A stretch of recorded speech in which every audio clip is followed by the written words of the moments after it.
میں نے ان کو بہت کہا کہ او کریں لیکن مانے نہیں. سب معذرت چاہتا ہوں، نعرے مار مار کے گلا میرا بیٹھا ہوا ہے. میں نے ان کو بہت کہا کہ او کریں لیکن مانے نہیں. یہ نعرے اسمبلی میں او بھی چل رہا ہے، نعرے بھی چل رہے ہیں اور مزید چلے گا انشاءاللہ. سب سے پہلی بات جو وزیر اعظم عمران خان صاحب اور بشرا بی بی کے خلاف آج جو پرچی فیصلہ آیا ہے، پرچی فیصلہ کہیں سے لے کے آئے ہیں، کنڈیم کرتے ہیں، نہیں ہونا چاہیے تھا.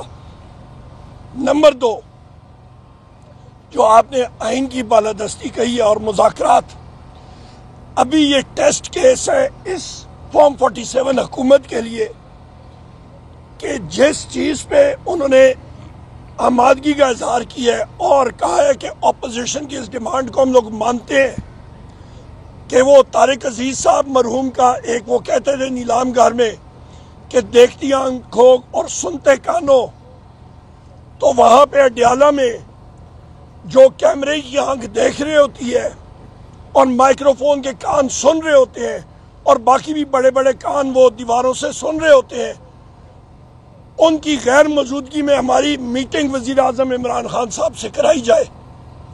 اور یہ ملاقات 2 گھنٹوں کی نوٹس پہ ہو سکتی ہے، حکومت چاہے تو.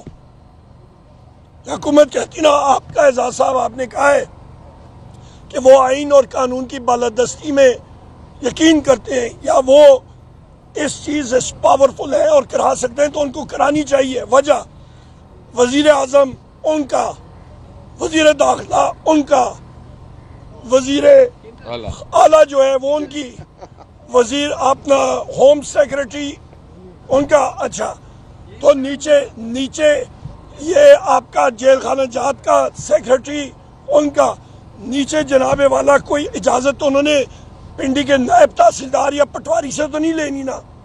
آرڈر کریں اور ہماری ملاقات کرائیں اور جلد از جلد کرائیں. یہ ٹیسٹ کیس ہے ان کا. کمیشن میں کیا لمبی چوڑی بات کرنی ہے؟ 7 پارٹیاں بیٹھے، 4 پارٹیوں کے وہاں پہ لیڈرشپ ادھر ہی بیٹھی تھی، وہاں سے ان سے اگری کرائے، پیپلز پارٹی اگری کرے، نون اگری کرے، دونوں کمیشنز بنے. آج محمود خان اچکزئی صاحب نے مجھے سعادت بخشی کہ میرے گھر تشریف لائے. ان کے ساتھ اسد قیصر صاحب اسپیکر صاحب بھی تھے، سردار مہتاب صاحب بھی یہاں موجود تھے، حامد رضا صاحب بھی تھے، علامہ راجہ ناصر صاحب بھی تھے، عمر ایوب صاحب بھی تشریف لائے ہیں، اپنا سلمان راجہ صاحب بھی ہیں، مفتاح اسماعیل صاحب بھی ہیں، ڈاکٹر ظفر مرزا صاحب، دیگر حضرات بھی یہاں پر موجود تھے. اچکزئی صاحب نے مجھ سے پہلے بھی چند ماہ پہلے بات کی تھی کہ ہمیں کوشش کرنی چاہیے کہ ملک میں آئین کی بالادستی کی بات ہو اور سب مل کر یہ بات کریں. تو میں نے اس وقت ان سے اتفاق کیا تھا، لیکن اس وقت ہماری جماعت ابھی الیکشن کمیشن میں لسٹڈ نہیں تھی، اب وہ لسٹ ہو چکی ہے. تو آج پھر دعوت دی ہے اچکزئی صاحب نے کہ ہم سب اکٹھے ہوں ایک نکاتی ایجنڈے پر کہ پاکستان میں آئین کی بالادستی ہو. ہمیں اس بات سے پورا اتفاق ہے، لیکن جماعت سے مشاورت کرنی پڑے گی. لیکن آج ہم یہ سمجھتے ہیں کہ اگر ملک میں آئین کی بالادستی نہیں ہوگی، ملک آئین کے مطابق نہیں چلے گا، رول آف لا نہیں ہوگا، تو نہ سیاسی انتشار ختم ہو سکتا ہے، نہ معیشت بہتر ہو سکتی ہے، نہ ملک ترقی کر سکتا ہے، نہ عوام کو فلاح مل سکتی ہے. یہ ایک بنیادی بات ہے جس سے کوئی پاکستانی انکار نہیں کر سکتا، کوئی سیاسی جماعت اسے انحراف نہیں کر سکتی. تو اس لیے انشاءاللہ یہ کوشش ہم جماعت سے اپنی جماعت کے سامنے بھی رکھیں گے، لیکن ہماری کوشش یہ ہوگی کہ ہر سطح پر ملک کے اندر جو آئین کی بالادستی ہے اس کی بات کی جائے، اس کو یقینی بنایا جائے اور ملک کے اندر رول آف لا ہو. یہ ملک کو آگے بڑھانے کی بنیاد ہوگی، اس کے علاوہ کوئی راستہ نہیں ہے. اور مجھے امید ہے کہ ہر سیاسی سوچ رکھنے والی جماعت، ہر سیاسی سوچ رکھنے والا شخص اس سفر میں ضرور شامل ہوگا. بسم اللہ الرحمن الرحیم.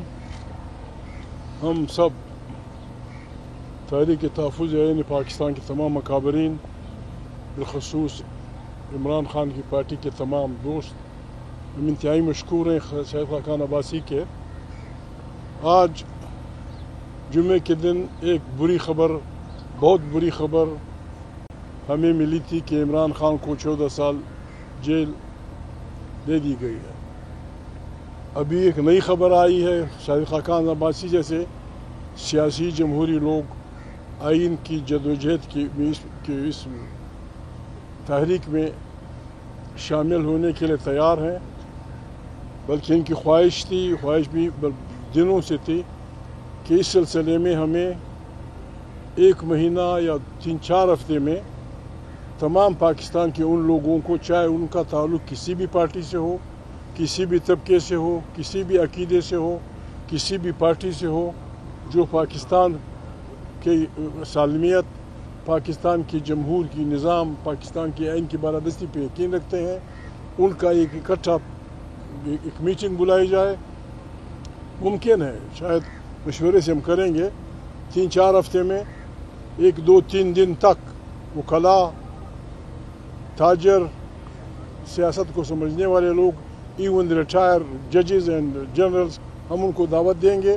ہم صرف ایک میزبان یہ آدمی ہوگا، ایک میزبان تحریک تحفظ عین پاکستان والے ہوں گے، ہم صرف میزبان ہوں گے۔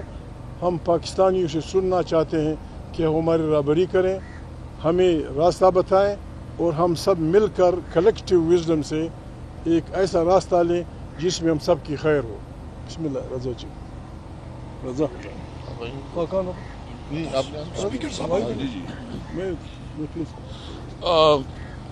بہت شکریہ جی۔ میں شاہد خاقان عباسی صاحب کا شکریہ ادا کرتا ہوں کہ آج انہوں نے ہمیں پوری مہمان نوازی بھی کی ہے، اور جو ہماری آپس میں بات ہوئی ہے کہ ہمیں اس وقت ملک جس طرف جا رہا ہے اور جس وقت جو صورتحال ہے، اس میں ضرورت اس بات کی ہے کہ ملک میں قانون کی حکمرانی کے لیے، رول آف لا کے لیے، ملک میں آزاد عدلیہ کے لیے، ملک میں سول سپریمیسی کے لیے، ملک میں ایک صحیح معنوں میں جمہور یعنی ڈیموکریسی کے لیے جدوجہد کی جائے، جس کا 1 پوائنٹ ایجنڈا ہے رول آف لا، آئین کی بالادستی۔ اس کے لیے آج ہم نے ایک انڈرسٹینڈنگ بنا لی ہے، اور ہماری خواہش یہ ہے کہ یہ 2-3 ہفتے میں تمام طبقات کے، اور خاص کر جو پولیٹیکل پارٹیز جو اپوزیشن سے تعلق رکھتی ہے، اس کو اکٹھا کی جائے اور ایک مشترکہ طور پر ایک عمل طے کی جائے، ایک میمورنڈم بنایا جائے کہ ہم نے اس ملک کو کیسے لے کے جانا ہے، کیونکہ چیلنج روز پر روز بہت بڑھتے جا رہے ہیں۔ آج عمران خان کو جو سزا ہوئی ہے، یہ صرف عمران خان کی سزا آج پوری عدلیہ کے لیے اوپر جو ہے نا ایک کالا دبا ہے۔ یہ آج عدلیہ جو ہے نا جو سزا ہوئی، پہلے سے منسٹر لگے ہوئے ہیں، ٹی وی اینکر لگے ہوئے ہیں، سزا کی باقاعدہ بتا رہے ہیں کہ 14 سال اور 7 سال پہلے سے بتایا جا رہا ہے۔ تو یہ ایک سزا جو ہے نا آن ڈیمانڈ تھی، یعنی ایک ایگزیکٹو کے لیے جوڈیشری کو استعمال کیا جا رہا ہے، جوڈیشری کے اوپر بہت جو کمپرومائز ہو رہا ہے، اور اگر ملک اس طرح بڑھے گا تو یہ ایک بنانا ریپبلک ہے، اور ایک بنانا ریپبلک میں زندگی ممکن نہیں ہے۔ اس لیے ہم نے یہ فیصلہ کیا ہے کہ اس ظلم کے نظام کو اور اس سسٹم کو جو اس وقت چیلنجز ہے، خاص کر امن و امان کے حوالے سے، اکانومی کے حوالے سے، دیگر، ہم سب کو جو ہے نا 1 پوائنٹ ایجنڈا پہ اکٹھا ہونا ہوگا، رول آف لا، آئین کی بالادستی کے لیے۔ اور جب تک آئین کی بالادستی کے لیے پوری قوم متحد نہیں ہوگی، یہ ملک آگے نہیں بڑھے گا۔ ہمیں احساس ہے اس بات کے جو بلوچستان اور خیبر پختونخوا کے بارڈر پہ ہو رہا ہے، ہمیں احساس ہے اس بات پہ کہ جس طرح ججوں کے اوپر دباؤ ڈالا جا رہا ہے اور اس سے پیسے نہیں دی جا رہا ہے، ہمیں احساس ہے اس بات کے کہ جو نوجوانوں میں مایوسی پیدا جا رہی ہے۔ ہم اس وقت پہ زیادہ پولیٹیکل بات نہیں کرتے۔ آج کا جو فیصلہ ہے ہم اس کی مذمت کرتے ہیں، اس کے خلاف جو ہے نا ہر حد تک جو بھی قانونی چارہ جوئی ہو اس کے اوپر بھرپور طور قانونی چارہ جوئی کریں گے، اور اگر ان کے ذریعے وہ یہ میسج دینا چاہتے ہیں کہ عمران خان یا ہم اس کو کمپرومائز ہو جائیں گے، کمپرومائز انشاءاللہ ہم نہیں کریں گے۔ ہمارا کمپرومائز صرف 1 پوائنٹ ایجنڈا پہ ہے کہ ملک میں آئین کی بالادستی ہو۔ تو انشاءاللہ ہماری اچھی بہت ڈسکشن ہوئی ہے۔ ہمارے ساتھ علامہ صاحب، ہمارے جو چیئرمین ہیں حامد رضا صاحب، اور اچھا صاحب ہم سب ایک جرگی کے طور پر آئے تھے. عمر ایوب صاحب ہمارے اپوزیشن لیڈر ہیں, تو بہت اچھی ڈسکشن ہوئی. شاہد خاقان عباسی صاحب جو ہے نا پرائم منسٹر رہے ہیں, ان کے ساتھ بہت اچھی ٹیم ہے. گورنر صاحب ہے, ان کی بہت بڑے خدمات ہیں, ایک بہت آنریبل آدمی ہیں. اس طرح مفتاح صاحب ہے, مفتاح صاحب جو ہے نا اکانومسٹ ہیں. تو ایک انشاءاللہ ملک کے لیے ہم نے آگے بڑھنا ہے. یہ پاکستان ہمارا ہے اور ہم سمجھتے ہیں کہ پاکستان کے لیے ہم سب نے مل کے